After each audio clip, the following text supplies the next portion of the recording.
Assalamualaikum warahmatullahi wabarakatuh. Selamat pagi anak-anak, bagaimana kabar kalian? Mudah-mudahan kalian tetap dalam keadaan sehat. Alhamdulillahirrabbilalamin. Puji syukur kehadirat Allah Tuhan Yang Maha Esa yang telah mengaruniakan kesehatan kepada kita semua. Anak-anak, hari ini kita akan melanjutkan pembelajaran kita, yaitu tema 1, subtema 2, pembelajaran 1 ya.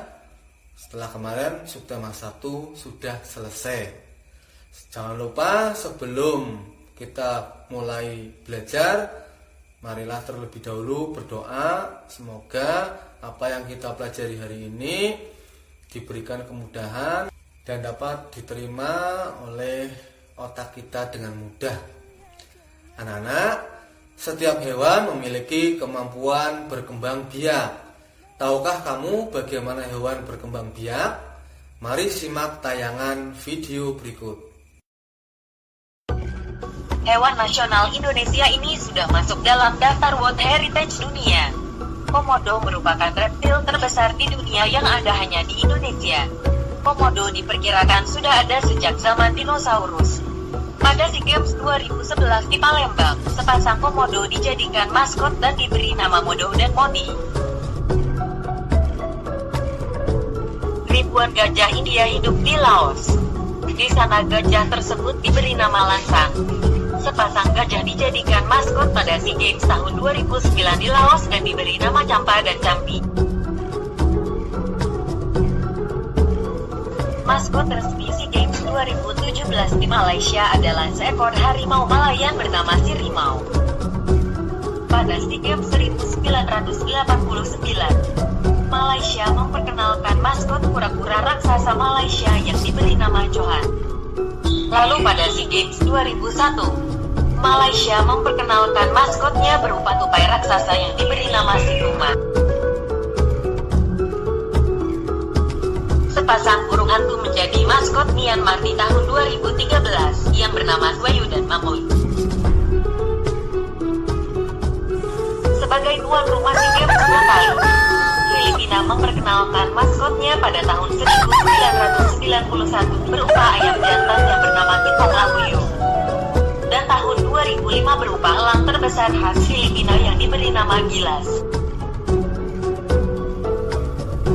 Walaupun bukan habitatnya, Singapura menggunakan maskot tersebut pada tahun 1993 dan 2015 yang diberi nama Cincin.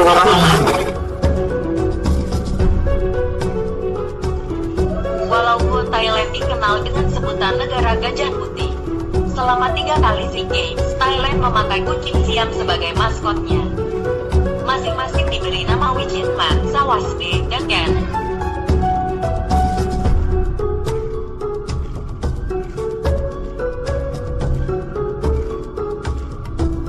Kerbau Vietnam yang diberi nama Trau Phat ini pernah menjadi maskot SEA Games di tahun 2003. Apakah kamu penyayang hewan?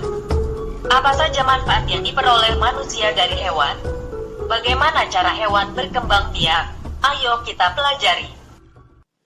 Ovipar adalah hewan yang berkembang biak dengan cara bertelur. Sebagian besar serangga, reptil, ikan, unggas termasuk ke dalam ovipar, misalnya ikan badut, penyu, ayam, nyamuk, katak, dan elang. Sekarang perhatikan bagaimana mereka berkembang biak.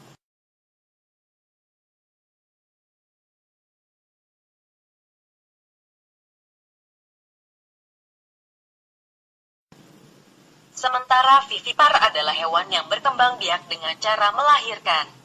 Biasanya terdapat pada mamalia baik yang hidup di darat maupun di laut. Hewan vivipar biasanya ditandai dengan adanya kelenjar susu untuk menyusui anaknya.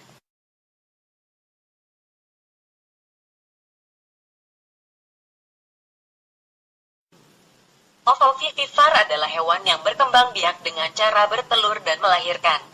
Pertama-tama hewan tersebut bertelur, telur tersebut tetap tersimpan dalam tubuh induknya. Setelah menetas barulah anak hewan tersebut keluar dari tubuh induknya.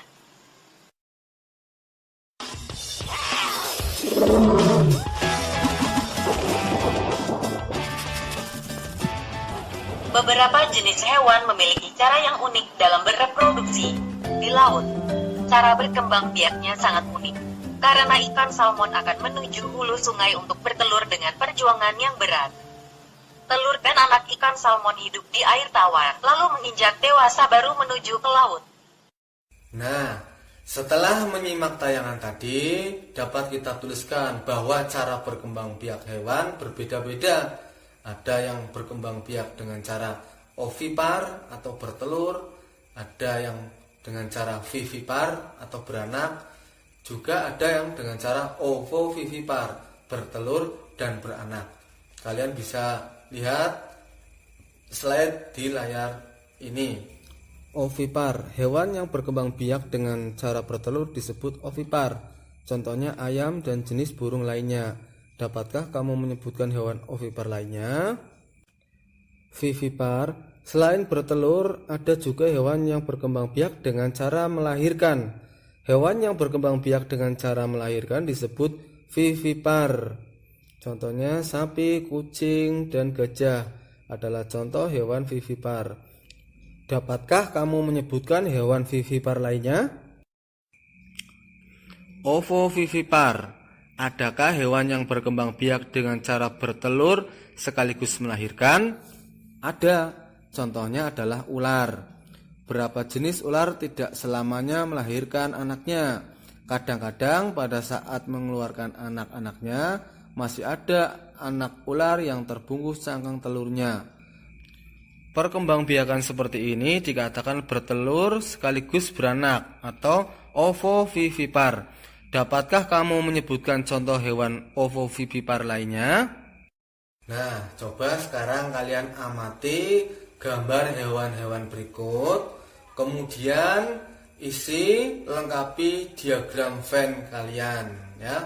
Mana hewan yang masuk ovipar, mana hewan yang masuk vivipar, mana hewan yang masuk ovovivipar. Anak-anak, Indonesia mempunyai laut yang luas sehingga menghasilkan ikan yang berlimpah. Hasil ikan tersebut ada yang diekspor atau dijual ke luar negeri atau dijual di kawasan Asia Tenggara. Ayo kita cari tahu kegiatan ekonomi di wilayah Asia Tenggara apa saja. Saksikan tayangan berikut ini. Kondisi geografis yang sama membuat negara ASEAN memiliki persamaan dalam kegiatan ekonomi terkait hasil buminya. Ayo kita pelajari lebih lanjut. Brunei terkenal dengan sumber daya alamnya berupa minyak dan gas, yang membuat negara Brunei menjadi negara dengan pendapatan per kapita tertinggi di Asia Tenggara.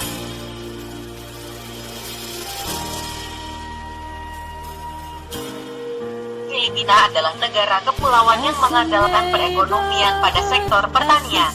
Beberapa hasil pertanian yang diekspornya diantaranya nanas, padi, kelapa, dan gula.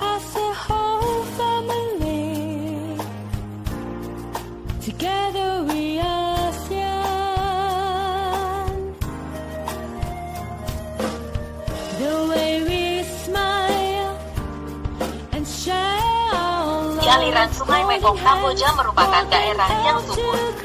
Mata pencaharian masyarakat Kamboja adalah pertanian. Hasil pertanian terbesar adalah padi dan karet.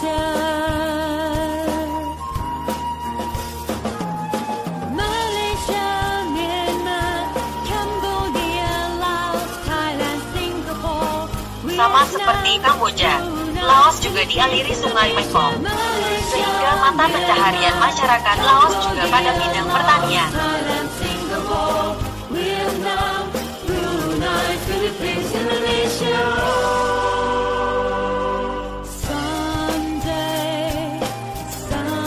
Kegiatan ekonomi negara Malaysia adalah bidang pertanian, pertambangan, dan industri.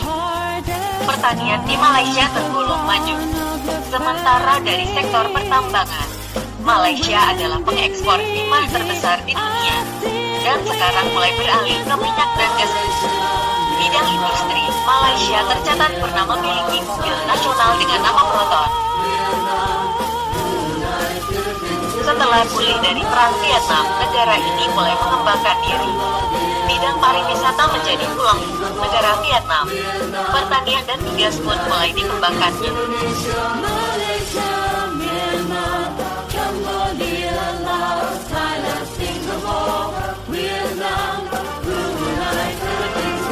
Singapura adalah negara kecil yang sedikit sumber daya alamnya. Namun Singapura berhasil menjadi negara maju dengan julukan Macan Asia.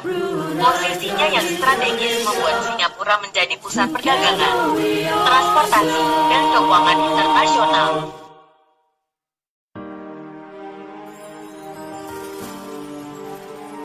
Thailand dijuluki lumbung padi Asia Tenggara.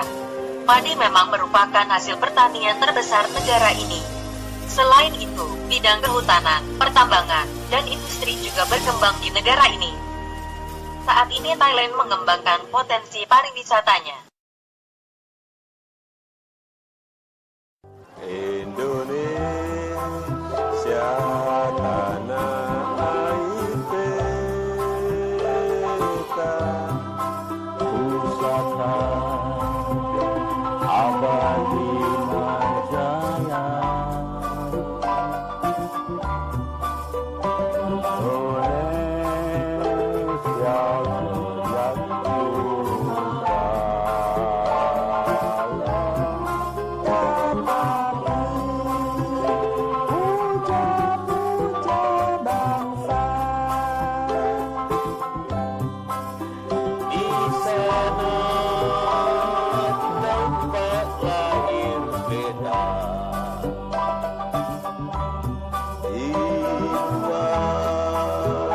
Dibesarkan Bunda, tempat berlindung di hari. Indonesia, negara kepulauan dengan hamparan lautan yang luas. Kepulauan yang terbentang di atas garis ekuator memiliki iklim yang kondusif untuk aneka flora yang menjadi komoditas. Kelapa menghasilkan ragam produk olahan yang kaya manfaat, mulai dari tepung, minyak kelapa, hingga air kelapa yang memiliki kandungan alami yang menyehatkan. Kelapa. Nah, bagaimana setelah kalian menyaksikan tayangan di video tadi, apa yang kalian dapatkan? Ya, usahakan apa yang kalian lihat tadi, coba dirangkum materinya, ya, agar nanti suatu saat bisa dibuka lagi, tidak lupa, ya. Jangan lupa kalau kalian mempunyai keluhan bisa tanya kepada ayah atau ibu atau bapak ibu guru kalian. Jangan lupa kalau mau minta tolong, mau minta bantuan, ucapkan tolong, ya. Kalau sudah diberi bantuan, ucapkan terima kasih. Itulah anak-anak pembelajaran hari ini. Semoga kalian dapat belajar dengan maksimal walaupun belajar dari rumah. Sekian, wassalamualaikum warahmatullahi wabarakatuh.